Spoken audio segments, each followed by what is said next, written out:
혼란한 영적 상황에서 바른 교훈으로 교회를 바로 지킬 것을 당부한 본래의 당부는 끝나고 이 편지를 닫기 전에 주변적인 상황들을 소개하고 안부를 나눈 후에 아들 같은 디모데에게 축복하는 내용으로 이 편지가 끝납니다. 이 마무리하는 내용에서는 주변 사람들의 변화를 거론하는 내용이 오늘도 포함됩니다마는 9절에서 18절까지, 그리고 문안을 전달하는 내용이 19절에서 21절, 마지막 9절에서 축복하는 22절의 내용으로 되어 있지만 편의상 이 부분을 두 부분으로 나눠서 오늘은 9절에서 15절, 그리고 다음 시간에는 16절에서 22절을 다루는 것으로 상고하려고 합니다. 오늘의 내용에서도 바울 주위의 사람들의 변화, 9절에서 12절, 사사로운 부탁으로 두 가지 소제목으로 나눠서 상고하겠습니다. 바울은 자신이 이 지상에서의 삶이 얼마 남지 않은 시점에서 함께 했던 사람들을 생각하고 돌아보는 상황이 되었고, 이런 형편에서 무엇보다도 오늘의 제목처럼 자신을 떠날 뿐만 아니라 신앙을 팽개쳐버린 동역자의 회상이 더욱 안타까웠을 것 같습니다. 우리 사람들과의 관계에서 자신에게 영향을 끼친 여러 사람들이 있겠지만은 바울의 고백처럼 빌립보 교회 성도들에게 내가 너희를 생각할 때마다 나의 하나님께 감사하며, 빌립보서 1장 3절에 라는 사람들이 있는가 하면 자신을 추앙하고 존경하던 사람으로부터 버림을 당했다고 하는 슬픔은 바울의 저 마음 언저리에 아무래도 아프게 멍들어 있었던 것 같습니다.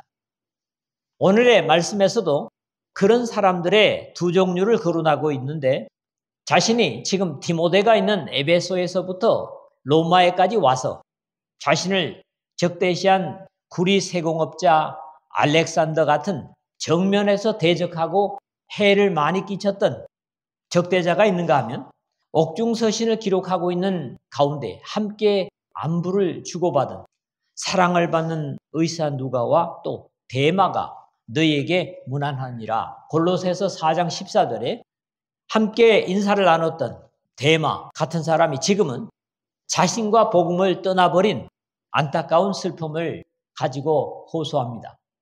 그래도 감사한 것은 사도 바울의 말년에도 복음을 위해서 보낼 수 있는 일꾼들이 주위에 있었다는 것 자체가 다행이고 감사와 행복이었을 것 같습니다. 우리 서로가 함께 철로 역정의 길을 가는 인생길에서 서로에게 안타까움이나 슬픔을 남기는 관계가 아니라 생각할 때마다 감사하며 기도하게 되는 그런 하나님께나 사람들에게 유용한 생명의 관계가 되었으면 하는 그런 기대를 가져봅니다. 오늘은 두 제목으로만 생각하겠습니다. 첫 번째 말씀은 9절에서 12절입니다. 오고 가는 인생이라는 제목을 잡았습니다. 여기서는 내게로 오라, 갖고 또 갖고 데리고 오라, 보내어 놓으라, 마치 바울 사도를 교차로처럼 오가는 사람들이 적지 않습니다. 갔어도 버리고 간 사람, 보내는 일을 위해서 간 사람은 물론 또 다른 일을 위해 보낸 사람들도 있음을 봅니다. 어차피 세상에서는 모두가 오가는 것이 인생들입니다.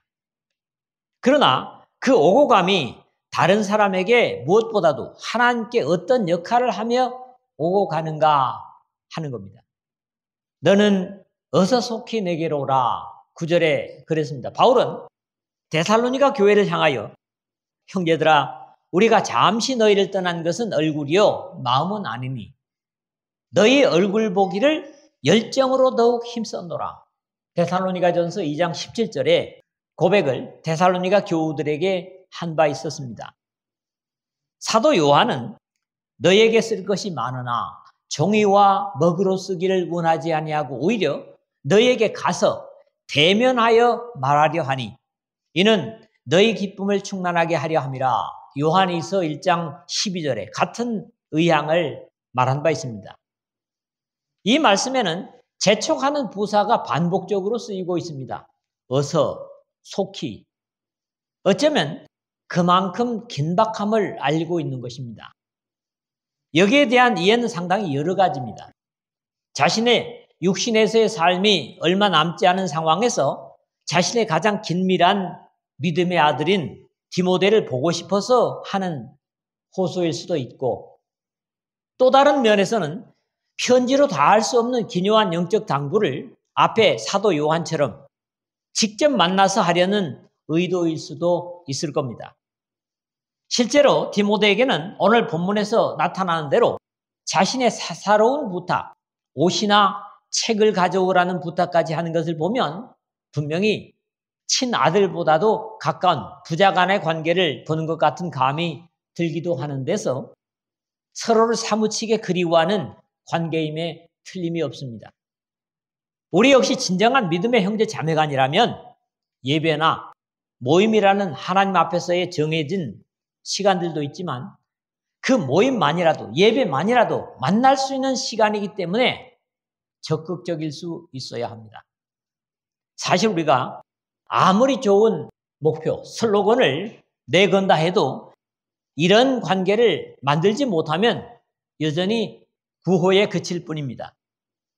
모이기를 피하는 어떤 사람들의 습관과 같이 하지 말고 오직 권하여 그날이 가까움을 볼수록 더욱 그리하자.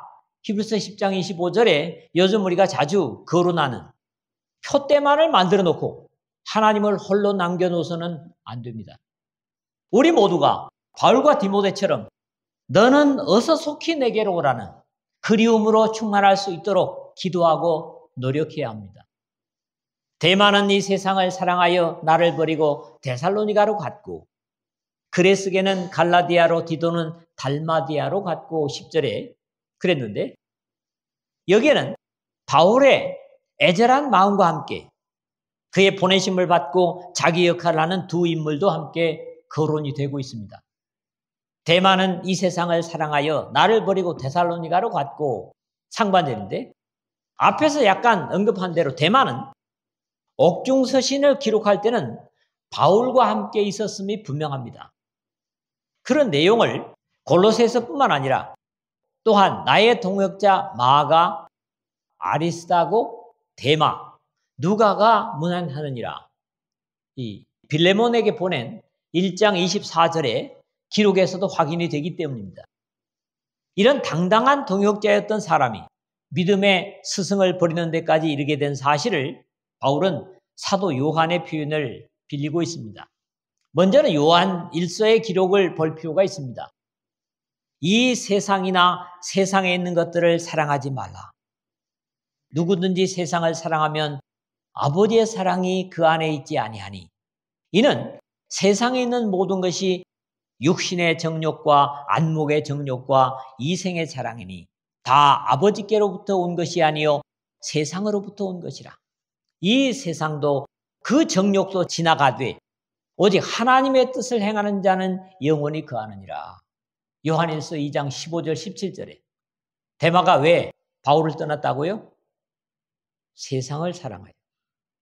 우리 주 예수 그리스도께서도 이 세상에 육신으로 계실 때 이미 세상은 하나님과 예수 그리스도를 미워하고 그의 백성된 그리스도인들을까지 미워할 것이라는 가르침을 주고 계십니다. 세상이 너희를 미워하면 너희보다 먼저 나를 미워한 줄 알라. 너희가 세상에 속하였다면 세상이 자기의 것을 사랑할 것이나 너희는 세상에 속한 자가 아니요 도리어 내가 너희를 세상에서 택하였기 때문에 세상이 너희를 미워하느니라. 요한복음 15장 18절에서 19절.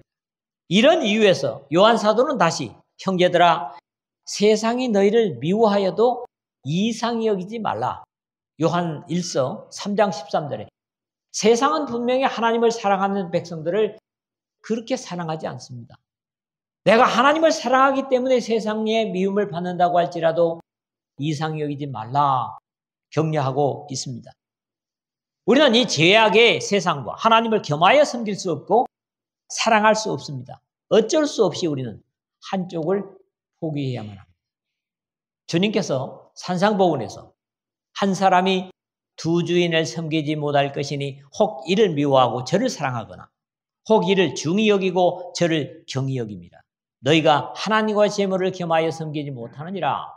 마태복음 6장 24절이나 누가복음 16장 13절에 말씀하셨지만 이것은 엄밀히 말하면 바로 세상과 하나님을 비교하는 것이기도 합니다. 결국 하나님을 사랑한다면 세상의 영화를 포기하게 되고 그런 사람에게는 하나님께서 영원한 생명과 영광을 주실 것이지만 세상을 사랑하다 보면 어쩔 수 없이 데마와 같은 사람이 될 수밖에 없을 겁니다.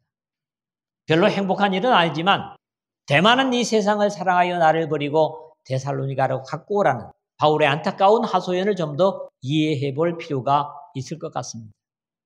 데마, 사람들의 통치자, 그런 뜻을 가진 이름처럼 이 세상에서 명성을 얻고 싶었는지 모르지만 데마는 세상을 버릴 수 없어서 믿음의 스승인 바울을 버리고 자신의 고향인 데살로니가로 가버렸고 이 사실이 인생의 황혼을 앞둔 바울에게서 슬픔 어린 회고가 되고 있습니다. 여기 버리고라는 말이 좀 독특합니다.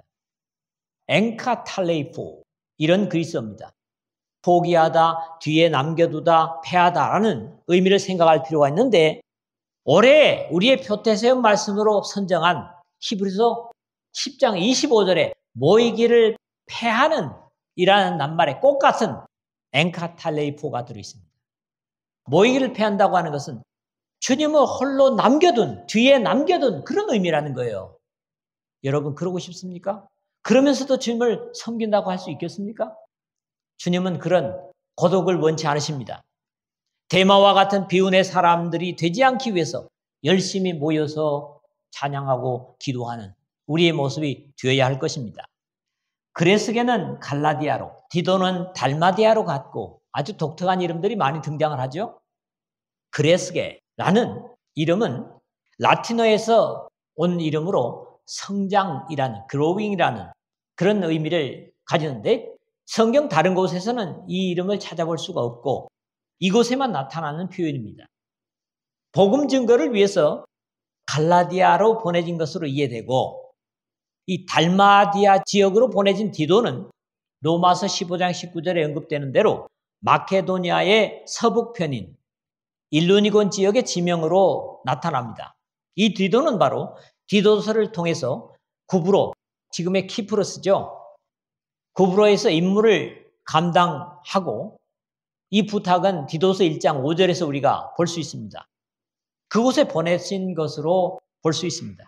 그래도 이 두 사람은 안타까움으로 거론한 데마와는 다르게 지금도 여전히 충실한 일꾼으로 바울의 동력자 역할을 하고 있는 사람들로 여겨집니다. 누가만 나와 함께 있느니라. 너가 올 때에 마가를 데리고 오라. 그가 나의 일에 유익하니라. 11절이지 그랬죠. 여기서는 바울의 또 다른 동역자들이 소개되고 있지만 누가와 마가는 여전히 다른 관계의 인물들입니다. 너는 어서 속히 내게로 오라. 9절에 당부를 했던 것도 바울의 신변에 다른 사람이 없이 여기 기록대로 누가만 나와 함께 있느니라는 자신의 인생의 마무리를 앞둔 시점에 고독감 때문이었을 것이라는 이해를 하기도 합니다. 이 누가는 사도행전과 누가복음의 저자죠. 바울의 제2차, 3차 전도 여행을 대부분 바울과 함께 하면서 사도행전의 뒷부분인 베드로의 어떤 움직임을 기록한 1장에서 11장까지가 말고 그 뒤에 우리 부분을 경험하고 기록한 동역자입니다. 이 누가가 마지막 로마의 감옥에까지 바울과 함께하는 모습을 보면 참된 복음의 사역자로서 하나님께나 스승인 바울에게나 귀중한 일꾼임을 보게 됩니다. 앞에서 이미 인용했던 골로새서 4장 14절 상반절에 사랑받는 의사 누가와 했던 것처럼 이 누가는 바울이 아니었다면 오히려 또 복음이 아니었다면 참으로 사람들로부터 세상으로부터 사랑과 존경을 한 몸에 받을 수 있는 그의 쓴 글들을 보면 문학가이면서 역사가로 생체학을 가진 의사로서 사회적인 역할을 톡톡히 할 수 있는 사람이었습니다.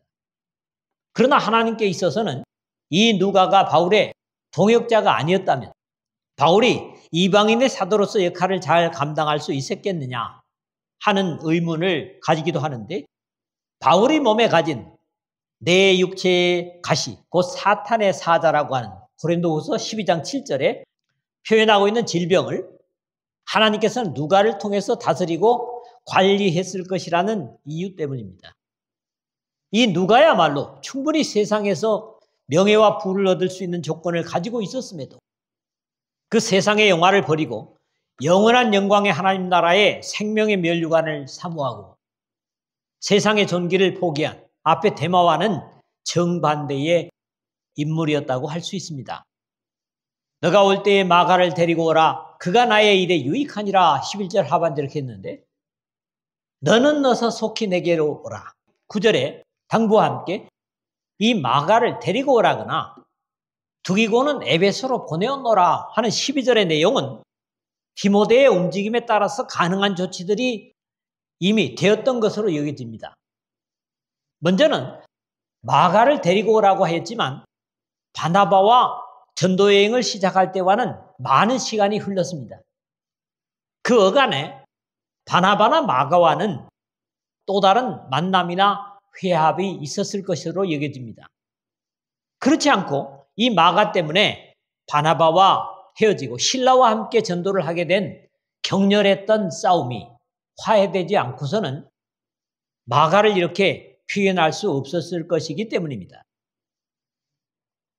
사도행전 13장 13절에 바울과 및 동행하는 사람들이 바보에서 배 타고 밤빌리아에 있는 버가에 이르니 요한은 그들에게서 떠나 예루살렘으로 돌아가고 라는 단순한 기록을 보지만 나중에 다시 전도여행을 시작하면서 바나바는 마가라는 요한도 데리고 가고자 하나 15장 37절에 제안해 바울은 밤빌리아에서 자기들을 떠나 함께 일하러 가지 아니한 자를 데리고 가는 것이 옳지 않다 하여 서로 심히 다투어 피차 갈라서니 바나바는 마가를 데리고 배 타고 그브로로 가고 38절 39절에 기록은 마가는 바울에게는 상당히 큰 실망감을 준 것으로 생각할 수 있기 때문입니다.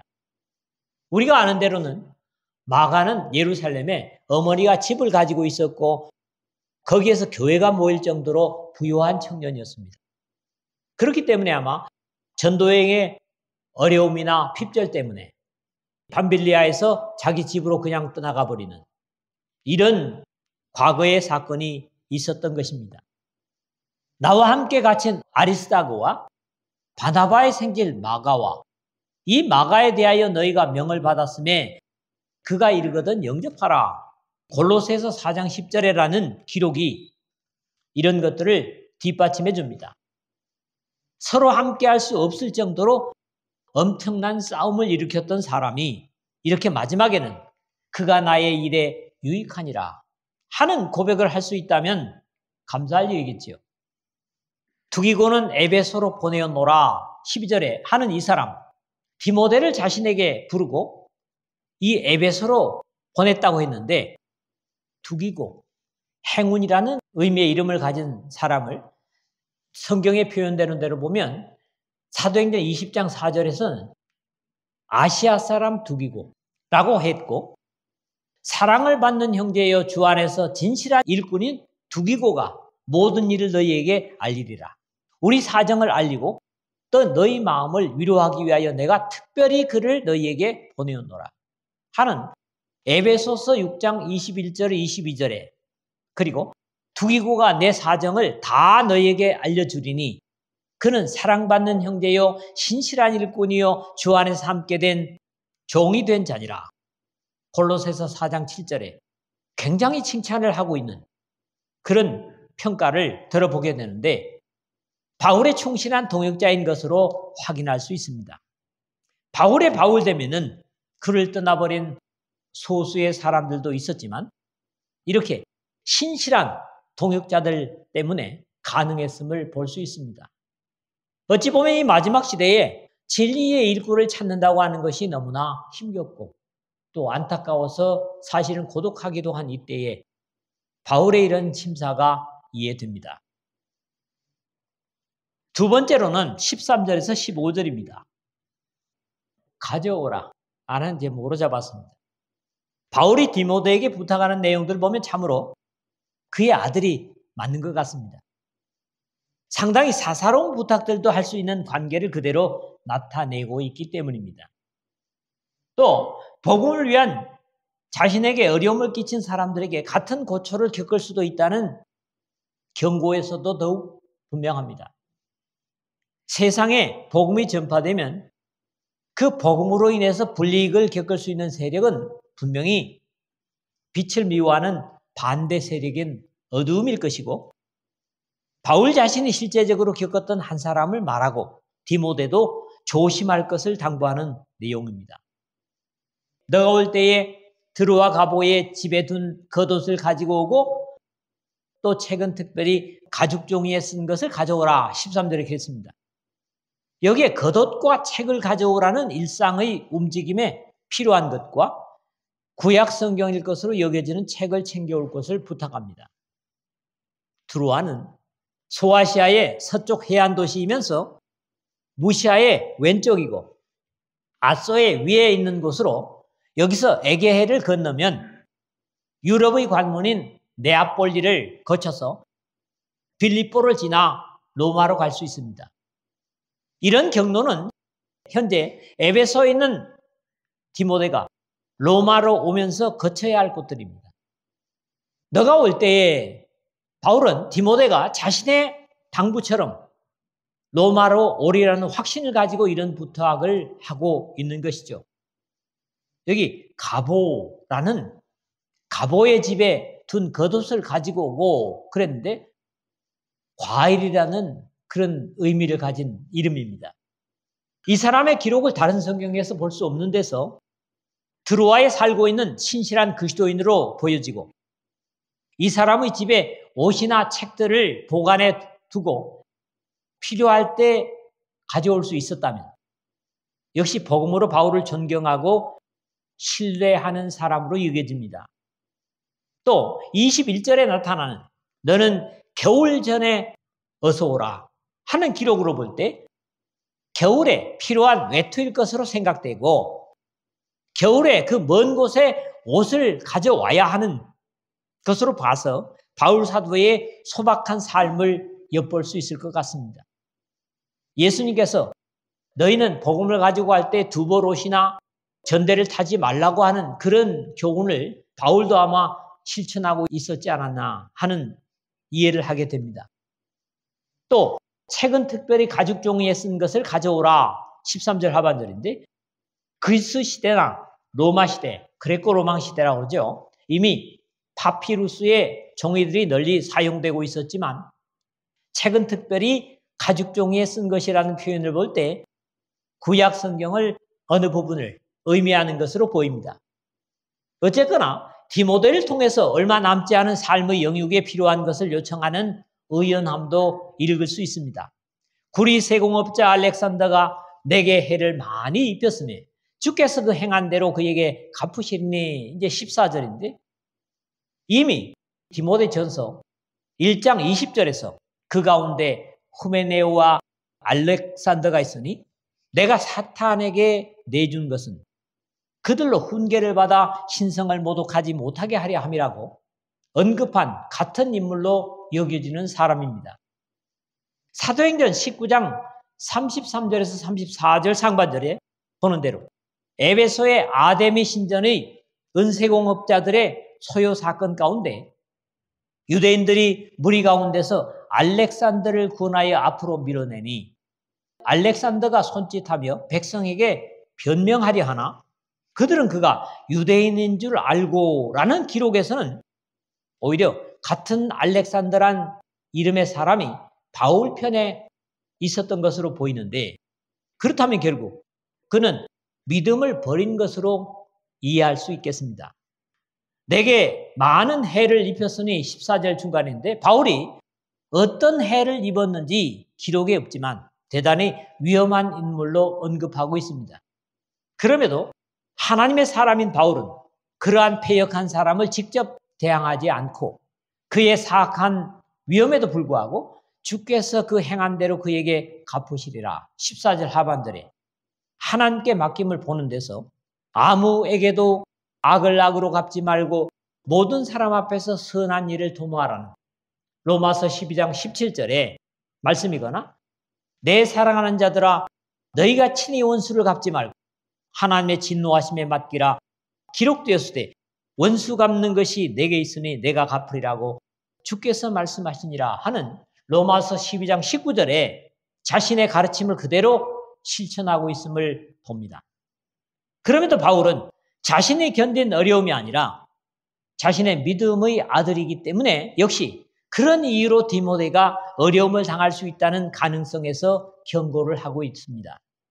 너도 그를 주의하라. 그가 우리 말을 심히 대적하였느니라 15절을 그랬는데 결국 바울 일행이 하는 말은 하나님의 진리의 말씀이었을 것임에도 그런 생명의 진리를 심히 대적하였다는 사실에 예를 들어서 경계시키고 있습니다. 먼저는 사람됨을 안다면 그러한 사람을 대처할 수 있고 이게 좋은 사람이든지 또 나쁜 사람이든지 말이죠. 유익 없는 싸움이나 변론보다는 주의해서 피하는 것이 어찌 보면 지혜일 수도 있기 때문에 이 알렉산더에 대한 당부를 이 디모데에게 이렇게 하고 있습니다. 말씀을 맺겠습니다. 이 세상에 미련을 갖고 있지 않은 바울이지만 이 세상을 하직할 시간이 가까이 오면서 남겨진 복음을 위한 나머지의 역할을 자신이 떠난 후에라도 믿음의 아들인 디모데를 통하여 지속하기 위해서 디모데를 부르고 그런 가운데도 배교하여 세상으로 돌아가 버린 데마를 안타까워합니다. 디모데를 그리워하는 바울처럼 디모데처럼 서로를 보고 싶어 해서 만남을 기다리는 또 그런 우리의 예배와 만남의 시간들이 되었으면 하는 간절한 바람을 갖습니다.